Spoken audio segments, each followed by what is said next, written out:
3, 2, 1, mais uma aula bem legal para a gente poder entender agora sobre funil de vendas. Então vamos falar aqui de funil de venda. Todo funil de vendas, eu vou usar um funil tradicional de venda, tá? Funil de venda, ele é assim, então ele realmente é um formato de um funil. A primeira coisa que a gente tem aqui no funil de vendas é a entrada dos leads. Você pode chamar de atração ou você pode chamar de captura, né? Mas teoricamente aqui vão entrar os leads, vão entrar as oportunidades. Quais são as oportunidades? Então são as oportunidades, os leads, o cliente potencial, o avatar, enfim, todo mundo entrando aqui. Quando essas pessoas, né, os seus clientes começam a entrar aqui no seu funil, o primeiro contato, então vamos falar de um negócio tradicional, tá bom? Uma maneira tradicional de fazer o funil de venda. Por quê? Porque se você é um empreendedor, se você é um empresário, se você, enfim, é um arquiteto, se você é uma nutricionista, não importa. Se você tem um negócio, seja ele qual for, inclusive se você é um networker, né? Trabalha com network marketing, não importa o negócio que você tenha. Independente do seu negócio, todo negócio tem um funil de vendas. Então, estes negócios, que a gente chama de negócios que acontecem offline e que hoje podem estar no mundo online, todos eles têm um funil. Até mesmo os negócios, as prospecções online, elas também têm funil. No entanto,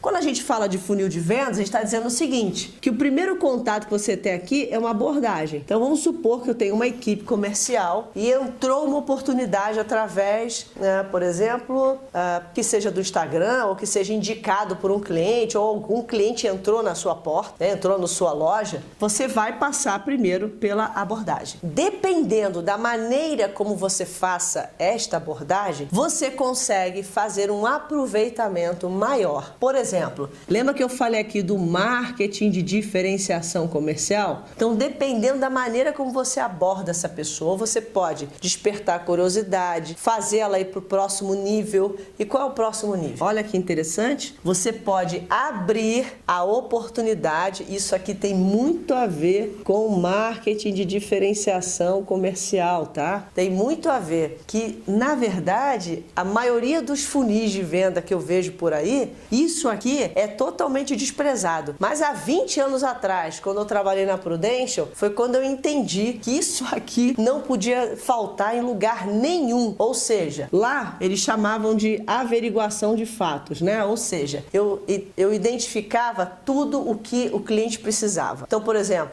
eu identificava as necessidades dele, o que esse cliente precisava daqui a 5, 10 anos, quando é que o filho dele ia se formar, porque o Life Planner na Prudential, ele vem de planejamento familiar. Eu fui Life Planner, né, por alguns anos, por 5 anos da minha vida. Então lá, isso aqui era uma coisa muito importante, porque era com essas informações que eu podia avançar para um próximo nível. Nos negócios, em geral, as empresas, né, as suas equipes comerciais, elas param de trabalhar com isso aqui. Normalmente é assim, elas fazem uma abordagem e querem rapidamente apresentar uma solução, apresentar uma proposta, fazer a venda. E isso aqui nada tem a ver se é uma venda consultiva, e depois a gente pode falar qual é a diferença da venda consultiva e a venda impactante, né? Existem alguns modelos de venda. Aqui é consultiva e impactante. A venda consultiva é aquela venda que muitas vezes demora um pouquinho mais. Você faz uma apresentação, você primeiro explana, colhe dados, prepara uma apresentação, realmente prepara uma solução, verifica quais são todas as coisas que aquela pessoa precisa. Enfim, uma venda consultiva, ela costuma ser longa. Existem negócios, inclusive eu já trabalhei, na época que eu trabalhei na Franklin Covey, que a venda que a gente fazia lá, ela demorava de 6 meses a 1 ano. Isso também acontece. Por quê? Porque é o modelo de venda consultiva. E existem vendas, são vendas impactantes. É aquela venda que a pessoa entra, você tem que ter raciocínio rápido, tem que ter a pegada para você construir todo esse processo rapidamente e conduzir a pessoa ao fechamento. É uma venda impactante, que acontece às vezes no telefone, que às vezes acontece numa abordagem dentro de uma loja, no varejo, isso é muito comum. A pessoa entra e precisa tomar uma decisão rápida. E como é que você constrói isso? É que depende da habilidade, depende de como a empresa constrói essa estratégia, que baseada numa estratégia de marketing de diferenciação comercial, ok? Então vamos lá. Independente, então, se é uma venda consultiva ou uma venda impactante, a gente está dizendo o seguinte, que aqui você precisa alinhar expectativas. expectativas. Então, não vou chamar mais de averiguação de fato, isso aqui é um negócio muito antigo, mas eu vou falar para vocês sobre alinhar expectativa. O que significa alinhar expectativa? Então, eu vou compartilhar com vocês uma experiência que eu tive numa empresa, e era uma empresa grande, né? Era uma empresa líder de mercado,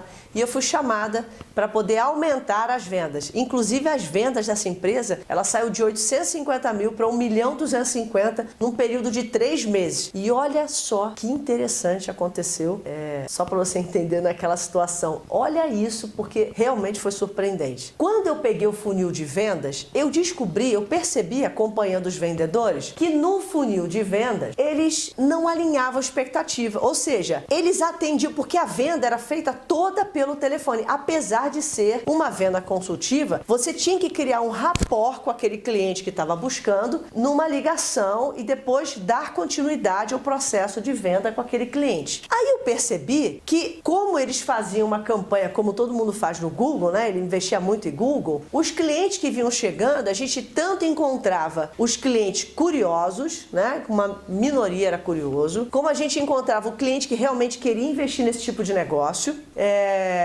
E aí eu percebi que o vendedor deles não alinhava expectativa. Então o vendedor gastava muita energia preparando aqui uma apresentação, né, a etapa da apresentação. Ele gastava muita energia aqui para depois, muitas vezes, nem passar pelo processo de fechamento, pelo processo, vou botar aqui, de objeção e por fim aqui a venda. Então, muitas vezes, ele perdia o cliente aqui porque não fazia isso aqui direito. Quando a gente ajustou isso, quando eu consegui ajustar e mostrar o que deveria estar sendo feito e como deveria estar sendo feito, criando inclusive esse marketing de diferenciação comercial, na hora que você abordava o cliente, já que você não tinha oportunidade de estar com esse cliente presencialmente, mas só pelo telefone, quando isso foi feito, acabaram-se os problemas. Por que acabaram-se os problemas? Teoricamente, né? Porque passamos a trazer esse cliente para cá, né, para fazer uma apresentação para esse cliente, e passamos a, inclusive, aqui, olha que interessante, nesse ponto aqui, a gente descobria, primeiro, se o cliente era potencial, realmente, se ele era um cara, quanto ele sabia sobre o negócio. Isso era uma coisa muito importante que a gente faz. Quanto esse cliente sabe, né? Saber. Quanto ele sabe sobre isso. O que ele tem de informação sobre o meu produto ou serviço. Por quê? Porque isso aqui vai implicar na decisão dele, de dar continuidade a essa minha ligação ou não. Isso vai implicar diretamente no meu fechamento. Isso impacta meu fechamento. Então eu precisava entender o quanto ele sabia disso, o quanto ele era potencial, ou seja, se ele tinha poder de pagamento, né? Isso era importante saber, as qualificações dele, se ele podia pagar, o quanto o grau de interesse dele sobre o negócio. Isso aqui eu tinha que identificar ali naquela ligação. E era uma coisa muito rápida, não era um processo lento, tipo fazer um questionário de perguntas, nada disso. Era uma coisa muito dinâmica, muito rápida. E eu também procurava saber se ele já tinha visto isso aqui na concorrência. Por que eu tinha que saber aqui a concorrência? Porque dependendo dos clientes, dos concorrentes que ele já tivesse feito orçamento, eu tinha mais ou menos aqui uma ideia de quanto essa pessoa tinha de preço ali. E aí eu fazia a última matada. Aqui eu perguntava assim, então deixa eu entender, qual é a média de preço que você tem aí com seus concorrentes? Então eu já alinhava uma expectativa com ele sobre quanto ele já tinha na mente que ia investir nesse negócio. Ah, mas se ele não tivesse pesquisado nada, fosse a primeira vez que ele estivesse ligando, ele só tem interesse aí de comprar o produto ou serviço, ele não faz ideia de quanto seja. É assim, tem muitas formas de você fazer isso. Você pode mandar para ele alguns links, ou você pode falar para ele quanto é no mercado, ou você pode, enfim, eu costumo dizer para ele o seguinte, custa em média tanto a tanto. Era mais ou menos isso que você queria investir? Eu sempre faço essa pergunta. Por quê? Porque quando eu dou de tanto a tanto, eu não dou o valor do meu produto, primeiro que eu não estou passando preço pelo telefone. E aí, quando eu falo de tanto a tanto, eu dou a ele uma oportunidade dele dizer para mim assim, então peraí, eu ancoro ele num valor para para ele poder saber exatamente quanto ele tem para investir. Seria isso. Ele poder eu ancorar ele num valor ali para ele trabalhar dentro da expectativa, não ficar fora dessa expectativa. Então, ok. Aí, na outra parte do funil, que eu também vejo muitas empresas pecarem assim tremendamente, é quando você faz uma excelente abordagem, faz aqui o alinhamento de expectativa com o cliente, você traz ele para uma apresentação. Bom, no caso dessa empresa que eu estava mencionando, o que eles faziam? Eles tinham um trabalho fantástico ali no começo, só que na hora de fazer a apresentação da solução, eles simplesmente mandavam um e-mail e tchau. Gente, me desculpa, o controle na venda é meu. Empresas e funcionários, pessoas que trabalham na área comercial, que não entendem que o controle da venda está nas mãos dela e não do cliente, não devia nem botar o pé num salão de venda. Só por uma razão muito simples. Pensa comigo, a minha apresentação tá lá, eu não vou entregar isso aqui pro cliente ou usar para tirar deduções com a concorrência. Olha só o que eu faço quando eu mando uma apresentação sem nem manter um certo controle ali, né, daquilo que eu estou enviando. Ele pode ir na loja do concorrente, primeiro ponto, e o concorrente me detonar sem me dar direito de resposta. Segundo, ele pode muito bem ter um amigo que diz que é caro. O amigo não faz ideia de nada e diz que é caro. Como o meu cliente também não tem argumentos, aí é um problema, porque realmente fica caro. Enfim, eu coloco ele exposto a N situações que podem atrapalhar o fechamento do negócio. Então, todas as vezes que eu sempre oriento, né? Quando você mandar uma proposta, liga para o cliente primeiro. Liga para ele e fala assim, tudo bem, seu fulano? O senhor está na frente do computador? Tem um minuto agora, etc e tal? Aí a pessoa vai dizer, tem um minuto. Estou na frente do computador. Eu vou te mandar, já que o senhor está aí na frente, eu vou te mandar uma proposta. O senhor pode abrir e a gente pode ler juntos? Quando você faz isso, você permite àquele cliente tirar as dúvidas sobre o que está sendo apresentado naquele seu orçamento, naquela sua proposta. E aí, você tem uma outra vantagem. E a vantagem, sabe qual é? A vantagem é simples. Você consegue identificar, fazer já o fechamento com ele, você consegue identificar quais são as objeções que ele tem sobre aquela sua proposta. Podem ser objeções financeiras, podem ser objeções do tipo, não sei se vai caber no lugar, podem ser objeções, enfim, uma série de objeções. Pode ser objeção sobre, será que esse produto funciona para mim? Será que esse serviço vai atender a minha expectativa? Ou seja, sempre existem objeções sobre tudo que a gente oferece. Mesmo quando é uma coisa extraordinária, quando é uma coisa fantástica, sempre tem objeções. Se a coisa é boa demais, é muito bom para ser verdade. Preciso falar com a minha mulher.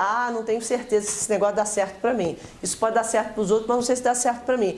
Eu não sei se essa solução... E por aí vai. Mas, quando a gente tem a oportunidade de fazer um trabalho bem feito aqui no funil de vendas, a gente consegue tratar as objeções desse cliente e a gente tem maior chance de transformar as oportunidades em negócio. Então, uma taxa de conversão de cada 10 fechar 7 é um número muito bom. De verdade, é um número muito bom. Bom, para finalizar, eu quero fazer algumas observações sobre essas entradas de oportunidade. Aí a gente vai bater naquele ponto novamente, né? Falar daquela questão do lead. Eu conheci um cara de marketing que ele ria e falava assim, não existe negócio de lead de qualidade. Lead é lead. Lead é porque já é de qualidade. Ele questionava muito isso. Mas enfim, como vamos fazer de conta ser um pleonasmo, né? Um reforço na linguagem. Portanto, para você realmente ter um lead de qualidade, é fantástico que você pense em ter aquele cliente que você precisa. Aí eu vou contar uma experiência de uma outra empresa que eu visitei e foi bem engraçado porque no período da manhã eu descobri onde é que estava o problema dele. Olha o que acontecia. Ele dizia para mim que quando estava com o cliente lá, ele fechava e que ele não entendia como ele poderia ter 10, por exemplo, ele tinha lá 1 milhão de orçamentos, né? Tinha 1 milhão de orçamentos. E por que ele fechava só 100 mil? Aí foi um consultor financeiro. Eu até brinquei com ele e falei assim, olha, o mais engraçado é que ao invés de um consultor financeiro ficar na praia dele, ele quer entrar na área comercial para ficar dando palpite, né? Porque o cara começou a dar um monte de palpite financeiro para fazer uma matemática, dizer que ele tinha 10% de aproveitamento, que essa taxa tinha que aumentar. Eu falei, olha, acho que o problema... Vamos olhar de perto o problema. Eu passei uma manhã no escritório na área comercial dessa empresa e fiquei ali observando. E fiz algumas perguntas, mas fiquei observando o atendimento. Todas as pessoas que entraram na loja, não tô brincando não, eu tinha ali, sei lá, de 10 pessoas que entraram na loja, 8 não eram público dele. 8 não eram leads de qualidade. Por quê? Porque o nome da loja dele, a maneira como ele apresentava o negócio dele, sugeria que ele era um outro tipo de produto, mas, como a gente diz, ele era um outro tipo de produto mais acessível. E, na verdade, o produto dele era um produto mais artístico, ou seja, era um produto com valor agregado maior. Era um produto que a gente pode chamar de mais caro, ou seja, não era para aquele público que estava buscando ele. Então, eu mostrei para ele que, na verdade, o problema dele não era a taxa de conversão. O problema dele é que ele estava inchado nas informações, porque como ele colocava, ele mensurava o número de orçamentos que entrava, foi nítido. Os orçamentos que estavam entrando na empresa dele eram orçamentos daquilo que não era o forte dele. Ele até fazia, mas não era o forte dele. Por exemplo, o negócio dele era de usinagem. Só que ele não era um cara especializado em fazer portão, tipo qualquer portão. Ele não chegava numa casa e fazia um portão baratinho, com aquele metal fininho. Não era isso o negócio dele. Ele fazia portões maravilhosos, com chapas, espessuras maiores, com inteligência, com estratégia, com projeto. Era assim o negócio dele.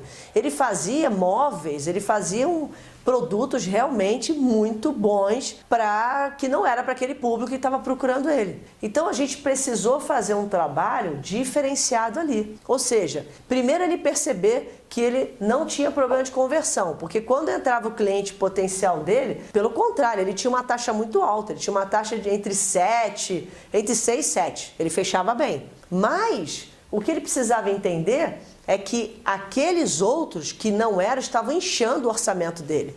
Isso é muito comum nas empresas.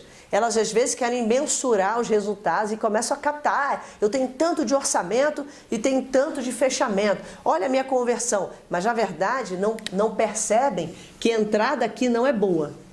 Ou seja, eles estão, além de estar fazendo errado na minha visão, né? Não era que é errado, mas sei lá, é uma forma de trabalhar quando você captura. É uma forma muito... que existem estratégias melhores, vamos considerar assim. Não é que é errado ou que é ruim, mas existem estratégias melhores. Na verdade, existem estratégias complementares a essa captura, porque capturar por capturar só não é legal. Mas se você faz uma captura e tem uma estratégia para manter ou para reter ou para ter esse cliente a longo prazo, aí é válida, né, a captura. Mas muitas vezes estavam capturando errado o cliente curioso. É o cliente hoje que não estava dentro do perfil. Então isso também precisa mudar. O funil de venda, gente, eu expliquei isso de uma maneira simples, mas ele é de fato algo muito complexo. Mas em que sentido ele é complexo? Porque cada etapa aqui você pode fazer um aproveitamento no funil. Por exemplo, se eu fosse pegar esse funil de vendas e falar ele de uma maneira online, eu não estou com o meu cliente fisicamente aqui, trazendo ele daqui para cá, daqui para cá, daqui para cá, finalmente tendo um fechamento. Não é isso. Não é isso que eu estou fazendo. Eu estou fazendo, quer dizer, muito parecido com isso, só que online. Só que eu não tenho o poder de estar com aquele cliente ali na hora convencendo. Então, as minhas estratégias, daquilo que eu publico, de como eu vou aproveitar, por exemplo, o cliente veio aqui, entrou, né? Se fosse... Deixa eu aproveitar esse lado aqui para a gente fazer um desenho como se fosse aqui um funil online. Eu costumo dizer o seguinte, né? No funil online, você também traz o cliente, né? Você vai trazendo os clientes para cá, certo? Aí ele tem uma oportunidade, uma primeira abordagem com você. Seja ele entrar no seu site, seja ele entrar no seu e-commerce, seja ele assistir um vídeo seu, enfim. Ele vai ter a oportunidade de ter um primeiro contato com você. E em um dado momento, você aqui não consegue alinhar a expectativa. Será? Aí que tá. De repente, você pode criar algumas estratégias aqui para alinhar essa expectativa. Olha, o meu produto é para pessoas que precisam disso. Aí existem as estratégias online que a gente fala das dores, das necessidades, aquilo que o cliente precisa. Então é importante a gente entender que existe uma maneira de alinhar a expectativa aqui, falando as coisas importantes e necessárias para essas pessoas que eu estou trazendo, ok? Olha, o meu produto faz isso. O que eu estou vendendo para você não é um serviço, é uma transformação. Eu gosto muito de usar o exemplo do arquiteto, né? Porque o arquiteto, às vezes, ele fala assim, eu estou vendendo um projeto. Desculpa, você não está vendendo um projeto, você está vendendo uma transformação. Porque quando chega lá na frente, ele vai ter a casa dele pronta, ele vai ter as coisas do jeito que ele sonhou, imaginou, idealizou, é isso. Então você precisa ter muita atenção sobre o que você está vendendo. Isso faz parte do marketing de diferenciação comercial. O que você vende?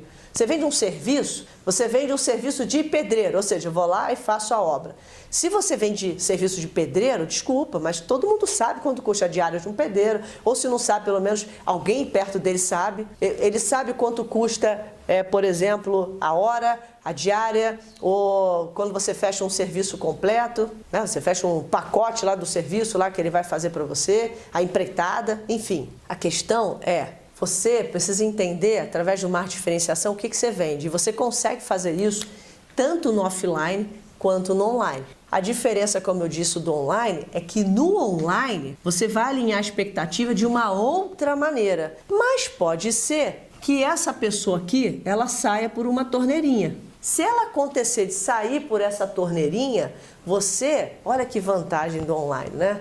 A pessoa quando anda na tua loja, ela simplesmente diz que não quer e vai embora se você abordou errado. Você não tem mais contato com aquela pessoa, então tem que esperar que ela volte de novo na sua loja. Mas no online, existem algumas maneiras da gente capturar dessa pessoa alguns dados para a gente continuar entrando em contato com ela. Então olha que legal, eu posso criar uma estratégia aqui para dar alguma coisa significativa e trazer essa pessoa de volta para o funil. Aí eu posso trazer ela para cá, ou eu posso trazer ela de volta para alinhar uma nova expectativa, ou eu posso, enfim, são N estratégias que eu posso criar para poder trabalhar no meu funil online. Agora, tem uma outra coisa legal. Tem a minha apresentação. Eu também posso criar uma apresentação para esse cliente aqui que seja uma apresentação muito legal.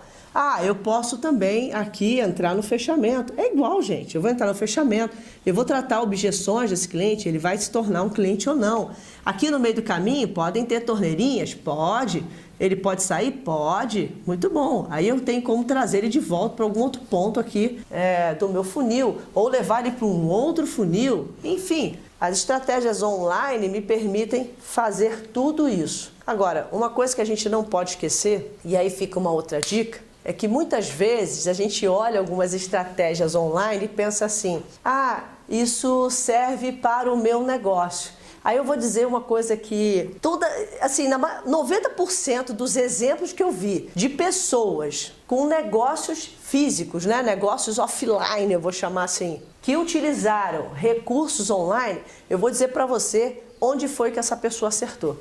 Você quer saber onde foi que ela acertou? Ela acertou porque ela trabalhou uma coisa muito importante chamada marketing de conteúdo. Essa pessoa que trabalhou com marketing de conteúdo, essa pessoa acertou. Eu não sei se você já viu alguns vídeos por aí, tem um pessoal, né, que fala normalmente de estratégias de marketing digital, aí eles querem pegar essa estratégia, às vezes os caras não tiveram nem experiência com o mercado offline. Eu trabalhei nesse mercado aqui, 20 e tantos anos da minha vida. Sempre fui do mercado offline. Eu sempre fui empreendedor, eu costumo dizer que desde que eu nasci ninguém nunca assinou minha carteira. Então, eu sempre empreendi muito.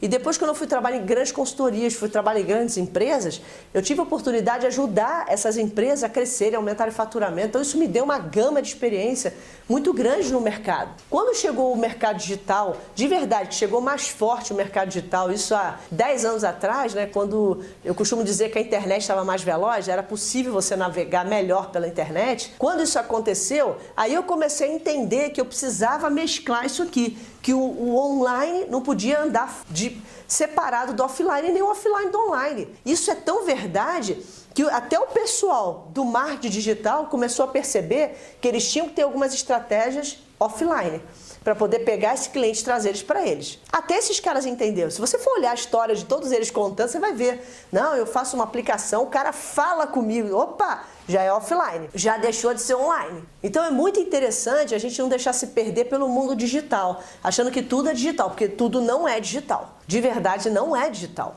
Tem uma hora que aquilo fica... Nem os e-commerce são digitais. Você não recebe um produto virtual no e-commerce. Você recebe um produto físico. Então alguém parou, alguém teve que fazer alguma ação offline, alguém teve que parar, colocar um código do correio, enfim, alguém teve que fazer alguma coisa. Então o que eu quero dizer a vocês é que esse mundo, o online e o offline, eles andam juntos. E aí eu quero contar essa experiência, que aí vai fazer sentido. Eu já vi muita gente pegar estratégia de marketing digital para o seu negócio e tentar fazer um produto que eles chamam de infoproduto. Eu já vi muita gente fazer isso. Faz um infoproduto, coloca no ar e tal. Você sabe o que acontece com aquele infoproduto? Traz para esse empreendedor aqui, que tem um negócio físico, muitos clientes. Ele não ganhou dinheiro com o infoproduto dele. Ele ganhou dinheiro com o negócio dele. Você sabe por que isso aconteceu? Porque ele fez uma coisa que a maioria dos empresários, dos empreendedores não fazem. Quando ele parou para fazer o bendito do infoproduto dele, sabe o que ele estava fazendo? Marketing de conteúdo. E quando ele criou conteúdo para educar o cliente dele, para ensinar o cliente dele a fazer as coisas, ele trouxe cliente para o negócio dele. Quer um exemplo disso? Muito simples. Quando você cria conteúdo, ou seja, se as pessoas fossem educadas para comprarem celular, você concorda que elas comprariam os melhores celulares? Se as pessoas fossem educadas para comprar, por exemplo, sapatos, elas tenderiam a comprar os melhores sapatos, porque ia ficar claro quais são os sapatos, os diferenciais, o que eles podem proporcionar de benefício de acordo com aquilo que você está buscando. Então a tendência de você comprar melhor alguma coisa é por conta de você conhecer.